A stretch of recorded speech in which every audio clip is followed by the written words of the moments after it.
Then by the time he's 12, his uncle Abu Talib's goats he's looking after. This is the beginning. Smallness of means. No political party to back him up. No royalty to back him up. It's one man against all men. One man against the whole world.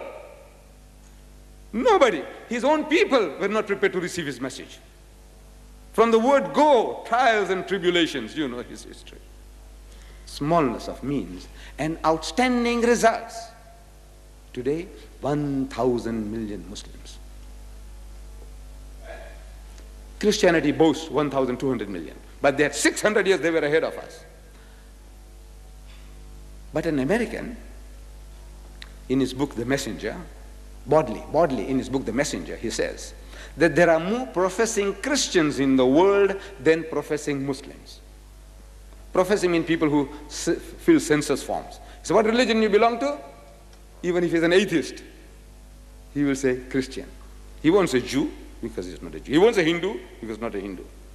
He will say Christian. You know, coming from a Christian background, he says Christian. So from that point of view, there are more Christians in the world today. There are more professing, people who say with the lips, there are more professing Christians than professing Muslims. But there are more practicing Muslims in the world than practicing Christians, people who practice the religion.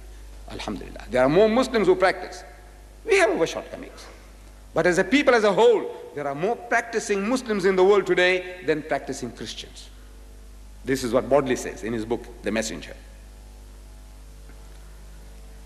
Outstanding results are the three criteria of human genius. So who could dare to compare any great man in modern history with Muhammad? He dares. Bring your candidate.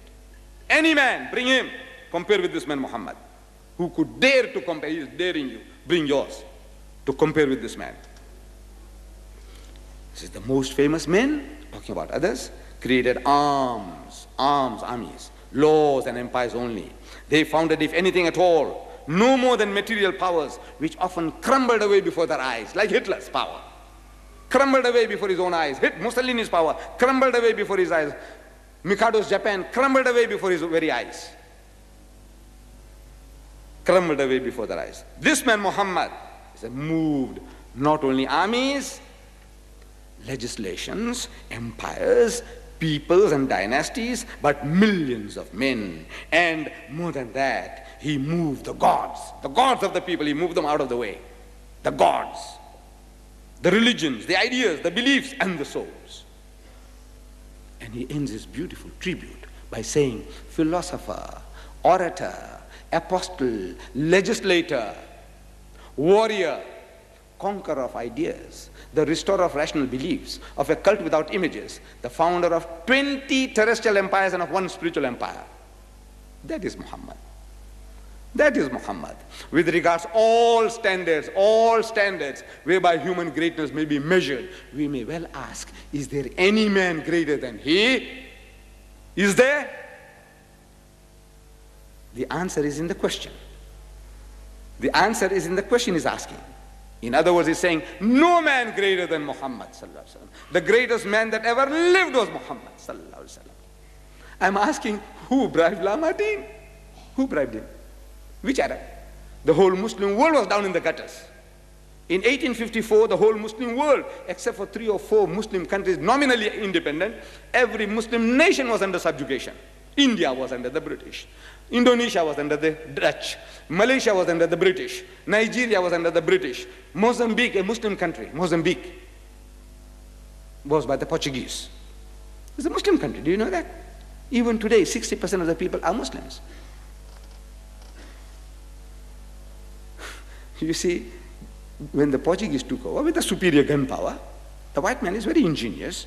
The Chinese were playing with this sulfur, playing fireworks. The white man, when he came across that, he turned it into a devilish thing. He used it as gunpowder. And he knocked hells into everybody. He robbed my people in my country, he robbed them. India, 150 years they ruled us. They ruled about 150 years in Malaysia, 300 years in Indonesia, 500 years in Mozambique. It was a Muslim country. The governor was Musa bin Baik. An Arab governor, Musa bin Baik. The Portuguese couldn't say Musa bin Baik, so it's a Mozambique. It was our land. These Westerners can't say Jabal ut-Tariq, so it's Gibraltar. Gibraltar is a Muslim. Jabal ut-Tariq, the man who crossed into Spain from Africa, Muslim, the first Muslim conqueror of Spain, his name was Jabal at-Tariq. So Jabal means a mountain of Tariq. So they can't say Jabal ut-Tariq, they say Gibraltar. Ma'manillah, Ma'manullah. They can't say Ma'manullah, they say Manila. Muslim names. So, he said, is there any man greater than he? And the answer is in the question, no man greater than Muhammad. The greatest man that ever lived is Muhammad. Who bribed him? I said, you tell me. Who bribed him? Which Arab? But prejudices die hard, very hard. Prejudices die hard. Now this is with regards to the testimonies and tributes paid by worldly men. Now let us seek another standard, a religious standard. And who can we find better than Jesus Christ to give us a standard of judging?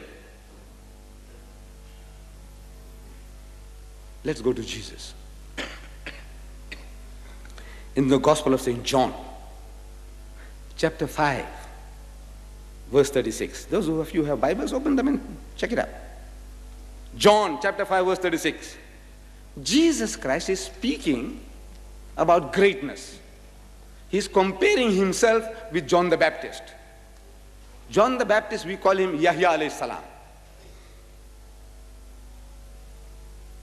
And about Yahya alayhi salam, Jesus had made certain statements, very flattering statements he had made about Yahya, John the Baptist. He had said, among those born of women, there has not been another greater than John the Baptist. The greatest man that ever lived among the Jews, the prophets, was John the Baptist, Jesus said. But now he says that he is greater than John. Among those born of women, the greatest man was John the Baptist, Yahya alayhi salam. That's his testimony. He had performed no miracles, remember, not one. But according to Jesus, the greatest man among the Jews, Jewish prophets, greater than Moses, David, Solomon, Ezekiel, Elijah, a whole lot put together, John the Baptist, according to Jesus. Now he says, John 5:36, he said, my witness, my shahada, is greater than that of John the Baptist, not his disciple. He had a disciple called John, he had another disciple called John, he had a number of disciples. These were very common names. Jesus was a common name, John was a common name among the Jews, like Tom, Dick and Harry among us today. Or we had Muhammad, Ahmad and Suleiman and Dawood, same. They were Jesuses by the tons and they're Johns by the tons. But he's talking about Yahya alayhi salam, John the Baptist. He said, my witness is greater than John, for the works the Father has given me to finish. For that reason, what God wanted him to do, that work is greater than what John was supposed to do. John, Yahya alayhi salam, was only to prepare the way for the coming of Jesus. He was the forerunner of Jesus. So as that, he's very great. But now I am greater than him. Why? Because the work that God has given me to finish. So the standard of judging is, what work are you out to do? What is your mission in life? That shows how great one is, comparing one with the other, according to the standard given by Jesus Christ. Well, we know about his mission. He came, as I was telling you all last night, he came only for the Jews, only for the Jews. Again and again, he said, I am not sent, but unto the lost sheep of the house of Israel. He is telling his disciples, go ye not into the way of the Gentiles, and into any city of the Samaritans enter ye not, but go ye rather unto the lost sheep of the house of Israel, the Jews, the Jews, the Jews, that he had chosen one little tribe out of the thousands of tribes of the world. One little community, the children of Israel, and the lost sheep he was looking for. That was his job. And that makes him greater than John. And in John chapter 17, verse 3 and 4, he finished his mission. That's what he says. I want the Christians to come and tell me whether finish means finished. First is for what the Father had given me to finish. Now, he tells us in John 17, verses 3 and 4, that he finished the job long before his alleged crucifixion, long before. When there was nothing about the crucifixion, he said his job is finished. Listen.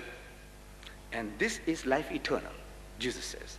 And this is life eternal, that they should know thee, the only true God, and Jesus Christ whom thou hast sent. This is like saying, Ashhadu an la ilaha illallah wa ashhadu anna Isa Rasulullah. This is it. This is life eternal. If you accept that, salvation is yours. That's what he says.